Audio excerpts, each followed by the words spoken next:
हमारे बीच में कोया पुनमाचार्य दादा दुर्वे जी और जगह जगह अमरवाड़ा सहित पूरे छिंदवाड़ा मध्य प्रदेश और अलग अलग राज्यों में जाकर इस गुणवाना की अलग जगाने वाले दादा मानसिंह यूनाती जी भी हमारे बीच में हैं। साजवा दरबार से हमारे बीच में भलावी दादा, यूनाती दादा, यहाँ पर परतेती जी, सल्लाम जी, उइके जी, सभी यहाँ पर उपस्थित है। आर्मी रिटायर हमारे बीच में भी उपस्थित है, सम्मानीय। बहुत सारे मेरी आवाज़ सुन रहे हैं, आप सभी को तहे दिल से सेवा सेवा सेवा जोहार। आज जो कोया पुनेम का कार्यक्रम हुआ है, आप सभी को इस बारे में भली भांति दिमाग में बैठ गया होगा कि आखिर ये कोया पुनेम क्या है और हम इसे क्या मानते हैं। हमारे बीच में भारिया समाज है, हमारे बीच में डहरिया, चंद्रवंशी, नागवंशी, मुस्लिम समाज है, आदिवासी समाज है। सभी समाज के लोग जिन्होंने आज के कार्यक्रम में अपनी अहम भूमिका निभाई, उन सभी को मैं सेवा सेवा सेवा जोहार करता हूं कि आपकी मेहनत की बदौलत आपका 1 रुपये भी इस जन जागरूकता के लिए, कोया पुनेम को सुनने के लिए जो दान आया है, आपने अपनी मेहनत की जो कमाई दी है वो आपकी सफल और कुछ न कुछ यहाँ से सीखे, ऐसी आशा और विश्वास है। सम्मानीय साथियों, आप सभी को इस बात को दिमाग में डाल लेना है कि जो कोया पुनेम है वो गांव की मूल व्यवस्था को मजबूत करने का एक रास्ता है। कोया पुनेम ये कहती है कि यहाँ जो भारिया समाज बैठा है, जो एससी में आने वाले कटिया समाज, मेहरा समाज, चमार समाज है, इन तमाम समाज के लोगों को कैसे सांस्कृतिक रूप से एक करें। अब कैसे होता है गांव में, अब तू दूसरे समाज का भाई तू वो दूर हो जाता है, कट जाता है, तू दूसरी जात का है तो दूर हो जाता है। ऐसे हम जाति के रूप में काफी बढ़ के एक दूसरे से हम दूर हो जाते हैं। तू पीला गमछा डालने वाला है, तू सफेद गमछा डालने वाला है, तू फलाने कलर का गमछा डालने वाला है, इस तरीके से हम अलग हो जाते हैं। लेकिन आपको एक कैसे करें, सब लोग चिंतन मनन कर रहे थे। सब माताएं बहनें अगर अपने कोई दूसरी उनकी सहेलियां हैं या फिर हमारे सियाने कोई बहुत पुराने उनके दोस्त मित्र रहे होंगे जो दूसरे समाज के हैं, उनसे अगर मिलते कई बार अटपटा लगता है। तो इसका जो एक सार है वो है कोया पुनेम। कोया पुनेम में ये बताया गया है कि कैसे आप अलग अलग जात के लोग, अलग अलग धर्म को मानने वाले लोग, कि कैसे सांस्कृतिक रूप से एक हो, हम धार्मिक रूप से कैसे एक हो, इसका रास्ता कोया पुनेम में है। जो 3 दिन का कोया पुनेम हुआ है उसमें ये आपको सिखाया गया है कि जैसे एक बांस का पेड़ जब उगता है, बांस का एक गठान आप जमीन में लगाते हो तो वहां पर ढेर सारी पेड़ उगते हैं। एक सिंगल पेड़ नहीं निकलता बांस का। एक सिंगल पेड़ निकले तो क्या होगा आप बताइए, जब हवा चलेगी तो वो झुक जाएगा, टूट जाएगा। लेकिन ढेर सारे पेड़ जब उस जमीन से एक साथ, एक ही गठान से जब 8, 10, 15 बांस एक साथ निकलते हैं तो एक दूसरे से सटे होने की वजह से, मिले होने की वजह से वो पेड़ झुकते नहीं है, टूटते नहीं है। वैसे ही हमारी ये समाज भी है। अगर आप एक रहोगे, जाति में अलग बट के उधर दूर भागोगे तो आपको कोई भी झुका देगा, कोई भी तोड़ देगा। कहीं ऐसी हवा का झरोका आएगा और तुमको उखाड़ लेगा, कहीं पुलिस तुमको उठा लेगी, वन विभाग वाले तुम्हारी जमीन छीन लेंगे, तुम्हारे लड़के बच्चों को कोई सरेआम सड़कों में मारेगा, तुम न्याय के लिए भटकते रहोगे, तुम्हारे बच्चों को पढ़ाने के लिए पैसा नहीं रहेगा। ऐसी कई सारी समस्या कब खड़ी होती है, जब एक बात की तरह हम बढ़ते हैं, जब समूह में हम आगे बढ़ते हैं तो हमें हमारे साथ ये समस्या नहीं होती। तो कैसे सामूहिक एकता लेके आए, वो ठीक हमें कोया पुनेम कहती है। कोया पुनेम ये कहती है कि तुम्हारे गांव में बिना हाथ पैर वाले देवी देवता बैठे हैं। जैसे दादाजी साजवा दरबार जी ने बताया, दादाजी ने कि आपके गांव में बैठा हुआ है मुठुआ, वो मुठुआ आपको चीख चीख के कह रहा है। कोया पुनेम आपको बोल रही है कि ये मुठुआ को मानने वाले चंद्रवंशी समाज, डहरिया समाज, मेहरा समाज, कटिया समाज, साहू समाज, यादव समाज, भारिया समाज, आदिवासी गौंड समाज जो उस मुठुआ को मानते हैं, आइए हम मुठुआ के सामने सर झुकाने वाली समाज एक होते हैं। और जाति रूप से हम भले एक ना हो पाए, लेकिन मुठुआ के रूप में, सांस्कृतिक रूप में हम एक होकर एक देवता के सामने सर झुकाते हैं, लोगों को बोलते हैं कि हम एक हैं, हमको कोई तोड़ेगा नहीं, हमको कोई मारेगा नहीं। कैसे एक तो बताइए, कोया पुनेम हमें सिखाती है। कोया पुनेम हमें कहती है कि एक हो जाइए, ये प्रकृति से सीखिए, प्रकृति के इस रास्तों को अपने जीवन में अमल करिए।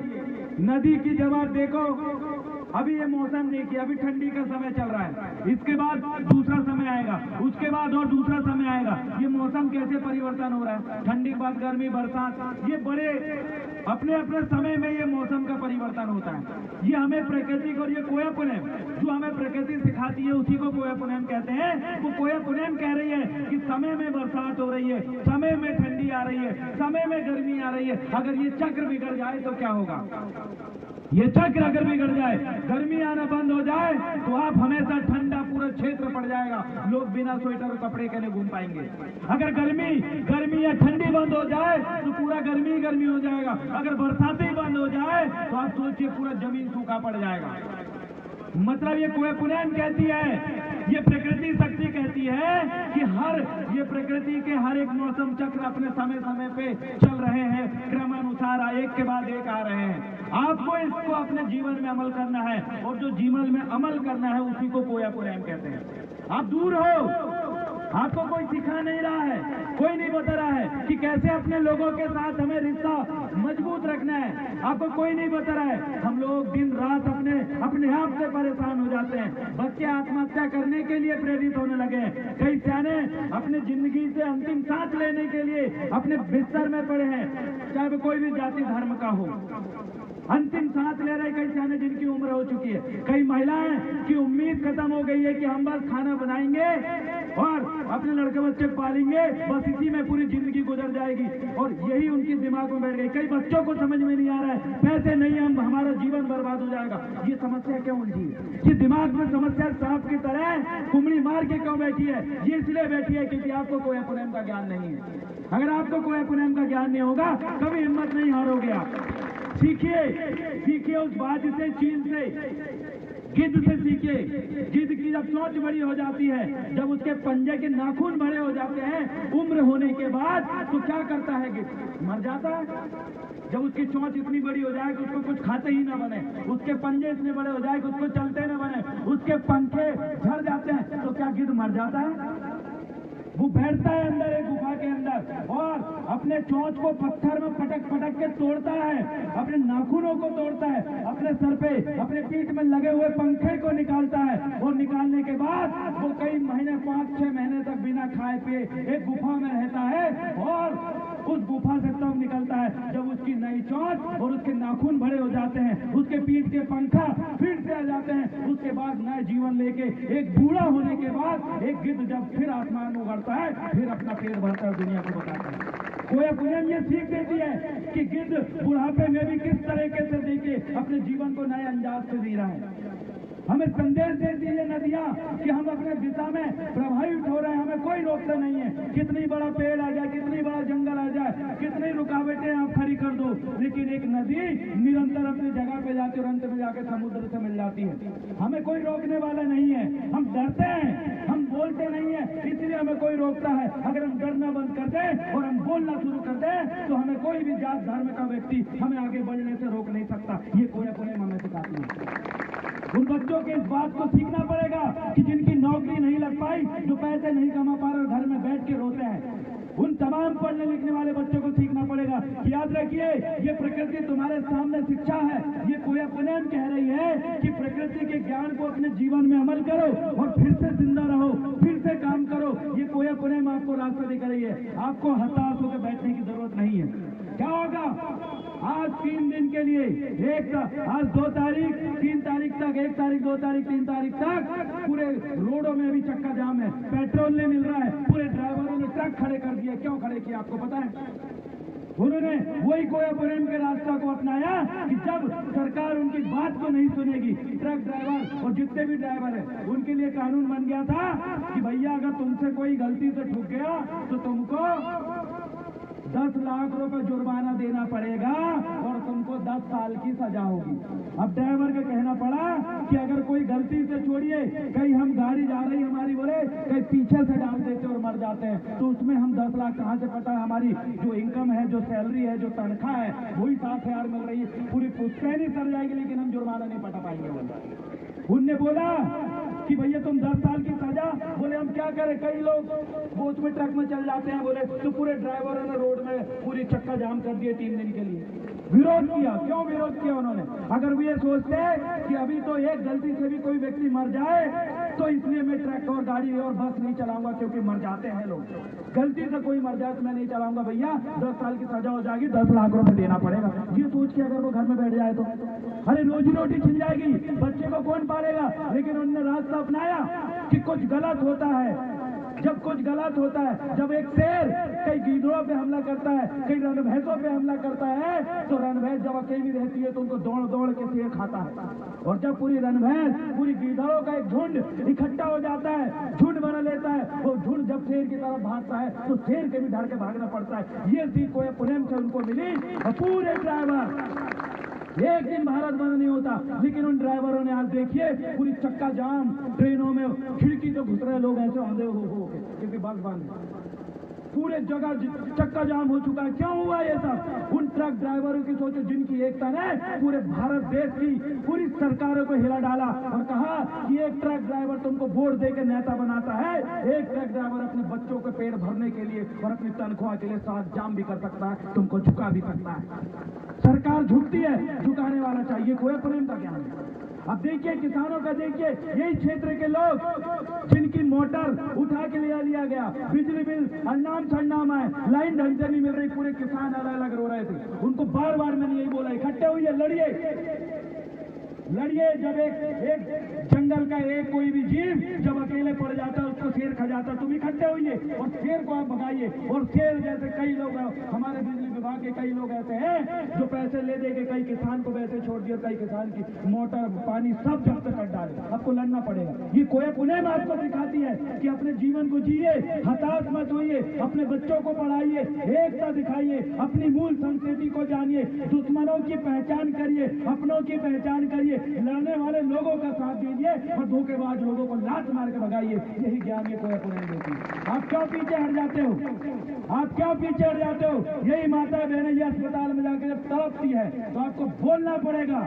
जितनी गांव में अभी विकासशील यात्रा है, विकास भारत यात्रा क्या निकाल रहे हैं ये लोग, उसमें आपको बोलना पड़ेगा कौन सा विकास कि एक बच्चे को जो निर्दोष है उसके ऊपर पुलिस ने दारू का मामला बनाकर जेल में डाल दिया। विकास का ये विकास कि एक किसान का केस विगत 15 साल से कोर्ट में चल रहा है, ये विकास का ये विकास कि यहाँ पर कई लोगों के प्रधानमंत्री आवास नहीं बने, ये विकास आपको सवाल करना पड़ेगा। कोई पुणे बोलती है कि बोलिए, लड़िए। अगर आप नहीं बोलोगे तो आपको लोग डराएंगे। और ना बोलने वाला जीव आपको पता है, ना बोलने वाला और चतुर जो संत चालाक जंगली जीव नहीं रहता, उसको कोई भी बड़ा पशु और कोई भी इंसान उसको शिकार कर लेता है। अगर कोई टेढ़ा बरहा हुए तो कई बरहाव के शिकार करने के लिए जाते हैं। अब बिना खील वाले बरहाव के पीछे कुत्ता लगा दोगे, दौड़ जाओगे खरदा लेके, और बड़ी खील वाले बोले मत छेड़ियो, फाड़ डाले बोले, तो अपनी खील बड़े करिए, उस जंगली जीव से सीखिए कि आपके तरफ अगर कोई दौड़े, जब आपकी खील बड़ी रहेगी तो शिकारी छोड़िए, सब तुमको छोड़ के भागेंगे। बोले इसको मत करो भैया, क्योंकि जख्मी होगा तो और खतरनाक हो जाएगा। तो आप इस बात को ध्यान रखिए। ये कोया पुनेम आपको जीना सिखाती है, प्रकृति की बातों को अमल करना ये कोया पुनेम सिखाती है। एक कुत्ता गुर्रा जाता है दूर से, आप समझ जाते हो कि कोई ना कोई जानवर आया है। एक टिटेरी जब टे करने लगती है, आप समझ जाते हो कि कोई ना कोई पशु पक्षी, सांप, तेंदू, लड़िया, लोकरी वहां घूम रही है। ये प्रकृति का ज्ञान है, यही प्रकृति का ज्ञान कोया पुनेम है।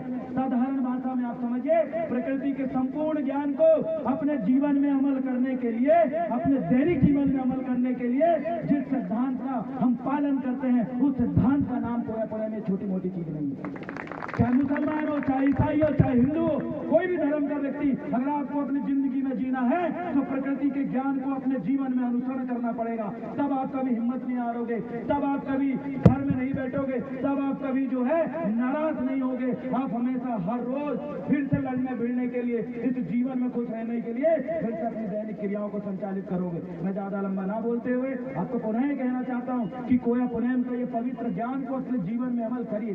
कोया पुनेम आपको आपस में लड़ना झगड़ना नहीं सिखाती।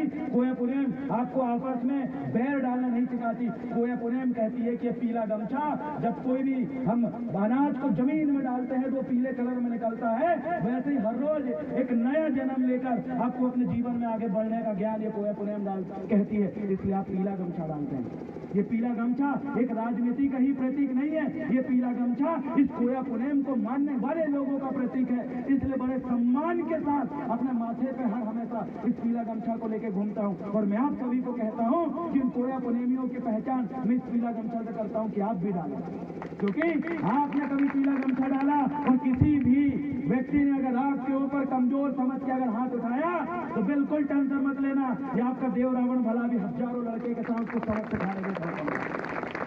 हमने बताया कि दादा भट्टी जी थे तो हमारे लिए लड़ते थे, और आज भट्टी जी नहीं है तो हमारे लोगों को कोई अगर लताड़ेगा, कोई दुकानदार मारेगा, कोई पेशाब करेगा तो बिल्कुल समझ जाना तुम्हारी टंगली तोड़ के हाथ में रखने का काम भी गुणवाना के लोग करना बहुत अच्छी तरह जानते हैं। सीधी लकड़ी को कोई भी काट देता है, हेरा तेरा बात को कोई नहीं छीता, बोले कोई काम करने पड़ने दो। तो हमने उसी कोई पुराण से सीखा है कि हम सीधे नहीं बनेंगे, हम टेढ़े ही रहेंगे, क्योंकि टेढ़े लोगों के एक बार हाथ लगाए देखो तो माटी पाटी राज तेल लेने हम अगर अपने औकात में आए तो कोई खसियानो बढ़ाओ जैसे जब फाड़ेंगे तो समझ में नहीं आएगा। आज सभी से इतना कहकर मैं अपने स्थान को विराम करता हूँ, और मैं हमेशा यही कहता हूँ कि अपने घर में जाइए, सतरंगी झंडे लगाइए, और दादाजी का कोया पुनेम का कार्यक्रम अपने अपने गाँव में कराइए। जिन जिन गाँव में कोया पुनेम नहीं हुआ है, जिन जिन गांव में बड़देव का स्थापना नहीं हुआ है, और जिन जिन घर में अगर गुणवाना का सतरंगी झंडा नहीं लगा है, उन घर में घुसने से पहले हमको भी डर लगता है कि हमारा दोस्त है या दुश्मन है। आप बताइए, आप अगर दोस्त होंगे लगाइए सतरंगी झंडा, बोलिए जय सेवा, और जय सेवा हर एक आदिवासी बोल सकता है। छत्तीसगढ़ के पूरे समाज के लोग जब जोहार बोल सकते हैं, आपको देखिए झारखंड के पूरे लोग जब जय सेवा जय जोहार बोल सकते हैं, तो इस छिंदवाड़ा मध्य प्रदेश के लोग जय सेवा क्यों नहीं बोल सकते? अरे प्रधानमंत्री ने जब मंडला में आके जय सेवा बोल दिया तो आप क्यों नहीं बोल सकते? मेरा ये मानना, इसलिए खुल के जय सेवा बोलिए, पीला गमछा डालिए और घर में सतरंगी झंडा लगाइए। बाकी आपके साथ अगर कुछ होता है इस पीले गमछे को सर पर बांधने के बाद, तो उसके लिए लड़ने के लिए हमारा गुणवाना का पूरा काफिला आपके साथ है। बहुत बहुत धन्यवाद। बहुत बहुत धन्यवाद भला जी।